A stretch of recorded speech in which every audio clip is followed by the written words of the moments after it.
కొనసాగుతూనే ఉంది రుణమాఫీ కోసం. రుణమాఫీ కాలేదు అంటూ పలు జిల్లాలలో రైతులు నిరసనలు వ్యక్తం చేస్తున్నారు. జగిత్యాల జిల్లా అంబారిపేట రైతు వేదిక దగ్గర రైతులు ధర్నా చేస్తున్నారు. రుణమాఫీ కోసం అధికారుల చుట్టూ తిరగాల్సి వస్తోందని రైతులు ఆవేదన వ్యక్తం చేస్తున్నారు. అటు పాలకుర్తి నియోజకవర్గం దేవరొప్పల మండలం సింగరాజుపల్లి ఏపీజీవీబీ ముందు రైతులు ధర్నా చేశారు.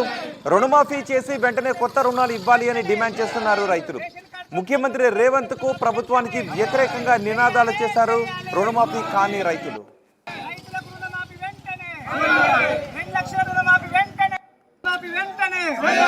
రైతులందరికీ 2 లక్షల రుణమాఫీ వెంటనే, లేకుండా రుణమాఫీ వెంటనే, రేషన్ కార్డుతో సంబంధం లేకుండా రుణమాఫీ వెంటనే. రాజేశ్వరిని నా భర్త గులవాడి 20 ఏండ్లు అవుతుంది. నేను 80,000 అప్పు తీసుకున్నా. 2020లో తీసుకున్నా. 2020లో అప్పు తీసుకున్నా 80,000. 80,000 వీడికి 3వ తాప చూసినా అందులో పేరు వచ్చేది లేదు. ఆ బ్యాంకులో పొంటి తిరిగితే అందులో పట్టించుకుంటలేరు, రాలేదని నన్ను వెళ్ళగొడతాను.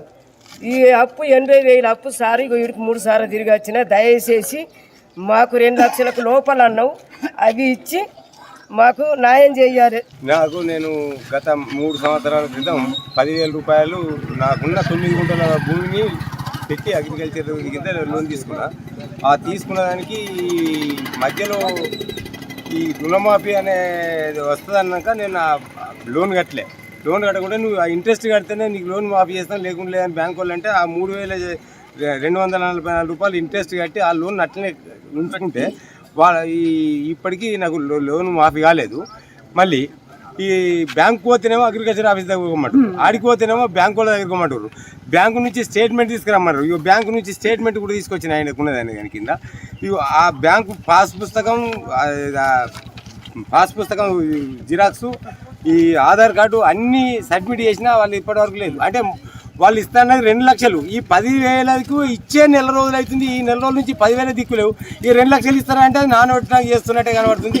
ఈ 10,000 కోసం నేను ఇప్పటికి 15 రోజుల నుంచి తిరుగుతున్నా బ్యాంకుల చుట్టూ, ఆఫీసుల చుట్టూ.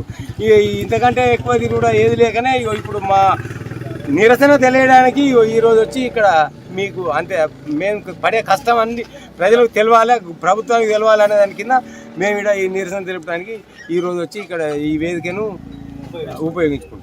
పాస్బుక్ పుట్టినప్పుడు ఒక చెక్కు వచ్చింది, అయితే 17,000 రూపాయలు.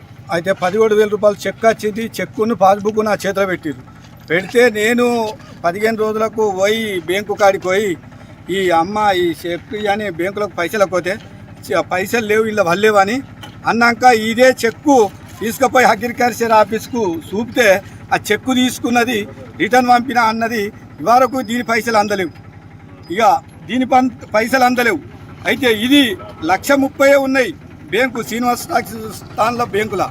అయితే ఇండ్లు ఉన్నాయి అని ఇగో ఇది 1,30,000 కూడా ఆపిర్రు, అవి కూడా రాలేవు.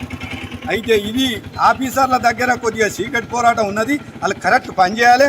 10,000 20,000 లక్షల్లో ఎందుకు రాలేవు? ఈ ఆఫీసర్లు చక్క వంపకనా, వీళ్ళు పని చక్క చేయకనా, ఓళ్ళ దగ్గర నేరం పోయిందో ఇది ఒక్కటి ఎంక్వైరీ చేయాలని చెప్పి దయచేసి ప్రజాప్రతినిధులకు వినిపిస్తున్నా. రేషన్ కార్డుతో సంబంధం లేకుండా రుణమాఫీని చేయాలి అంటూ రైతులు ఆందోళన చేస్తున్నారు. తెలంగాణ జిల్లాలలో రైతుల ఆందోళనలు కొనసాగుతూనే ఉన్నాయి. రుణమాఫీ కాలేదు అంటూ ఎవరికైతే రుణమాఫీ కాలేదో వాళ్ళంతా ఇలా ఆర్టీవీ స్క్రీన్ పైన చూస్తున్న విధంగా ఆందోళనలు చేస్తూనే ఉన్నారు. రేషన్ కార్డుతో సంబంధం లేకుండా ఇచ్చిన మాట ప్రకారం రుణమాఫీ చేసి కొత్త రుణాలు ఇవ్వాలి అని డిమాండ్ చేస్తున్నారు. రైతు రుణమాఫీ గురించి ఎర్రబెల్లి దయాకర్ కూడా మాట్లాడారు. ఆయన ఏం మాట్లాడారో చూద్దాం. 9వ తారీఖు నాడు రుణమాఫీ చేసేస్తా అని చెప్పాడు. ఓట్లు పెట్టుకున్నాడు, ఎన్ని పెట్టుకున్నాడు. ఆగస్టు 15వ తారీఖు నాడు చేయకపోతే ఇక నా మీద నమ్మకపోతే మీరు గుళ్ళ మీద ఒట్టు పెట్టుకుంటా అని మన భద్రకాళి, యాదగిరి గుట్ట మొత్తం దేవుళ్ళ ఎక్కడికి పోతే దేవుళ్ళ మీద ప్రమాణం చేసి 36,000 కోట్లు మాఫీ చేస్తాడని మాటిచ్చిండు. మాఫీ కాకపోతే దేనికంటే దానికి ఉంటారని కూడా చెప్పిండు. పాప హరీష్ రావు గారు కూడా ముందరకు వచ్చి సరే రైతుల కోసం నేను కూడా త్యాగం చేస్తానే, నువ్వు 36,000 కోట్లు మాఫీ చేసి 6 గ్యారెంటీ చేస్తే నేను కూడా రిజైన్ చేసి రాజకీయాలను చూపుకుంటా అన్నాడు. సరే 6 గ్యారెంటీలు పక్కకు పెట్టు, ఈ రుణమాఫీ 36,000 కోట్లు చేస్తానని మాఫీ చేస్తానని మాట ఇచ్చిండు. సరే మొదట 46,000 కోట్ల లెక్కలు తీసిండు ఎలక్షన్ల ముందు.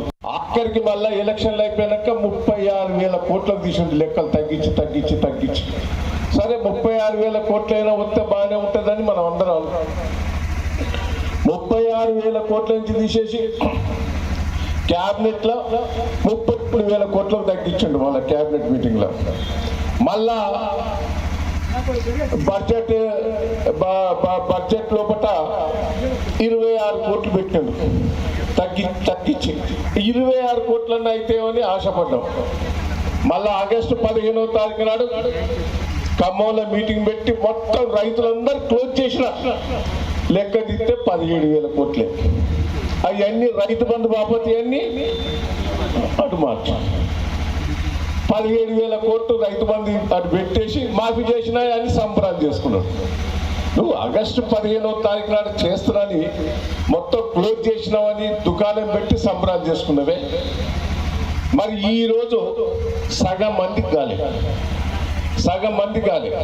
మళ్ళీ ఏమంటాడు ఆయనే, హరీష్ రావు రిజైన్ చేయని మళ్ళీ హరీష్ రావు నువ్వే మాఫీ చేస్తున్నాని చెప్పి క్లోజ్ చేసినావు అని చెప్పి ఇప్పుడేమంటారు మళ్ళీ ఇంకా అక్కడక్కడ కొద్దిగా అక్కడిక్కడే మిగిలిపోయినాయి. అవి కూడా అప్లికేషన్లు చేసుకుంటా అంటే పాపం 2 లక్షలు దాటిన వాళ్ళ అంతా బ్యాంకులో చుట్టూ తిరిగి మిగతా అమౌంట్ కట్టారు. అది కట్టిన తర్వాత కూడా ఏం రెస్పాన్స్ లేదు. పాప ఇప్పుడు ఆ బంగారం పెట్టి తెచ్చి పెట్టిండు శంకరాజపల్లి అని అందరు అప్పులు తీసుకొచ్చి పెట్టారు. నేను ఒక్కటే అంటున్నా, నిన్ను వదిలిపెట్టే ముచ్చటే లేదు. నేను కూడా చెప్తున్నా, హరీష్ రావు గారు కానీ, కేటీఆర్ గారు కానీ, కేసీఆర్ గారు కానీ మేము నిన్ను వదిలిపెట్టే ముచ్చట్లేదు. రైతులందరికీ రుణమాఫీ అయ్యే వరకు వదిలిపెట్టేది లేదు. నేను ఒక్కటే చెప్తున్నా, నేను ఇప్పటికి 8 నెలల నుంచి సైలెంట్గానే ఉన్నా. నేను రైతుల కోసం ఈ దేవరూపుల మండలం పాలకుర్తి నియోజకవర్గంలో కేసీఆర్ నాయకత్వంలో ఎన్నో చేశాం. ఏంటండి 5 ఏళ్ల కింద 10 ఏళ్ల కింద మనకు దేవరూపుల చుక్క నీళ్లుండేనా? 10 ఏళ్ళు నా 50 ఏళ్ళు మీరు కాంగ్రెస్ పార్టీ వెళ్ళిందే ఎన్నడన్నా పట్టించుకున్నారా? ఆ బాగు పట్టించుకున్నారా ఎప్పుడన్నా? గోదావరి నీళ్ళు తీసుకొచ్చి బాగులో పోసి ఎండాకాలంలో చెర్లు నింపింది దయన్న కాదా, కేసీఆర్ కాదా? బోర్ల బాల నీళ్లు నింపి బోర్ల బాయిల వద్దంటారు. ఇదే సింగర్స్పల్లి 3 సార్లు ఓ కట్ట దిగిపోయేటట్టున్నది. ఆపు అని మొత్తుకునేది.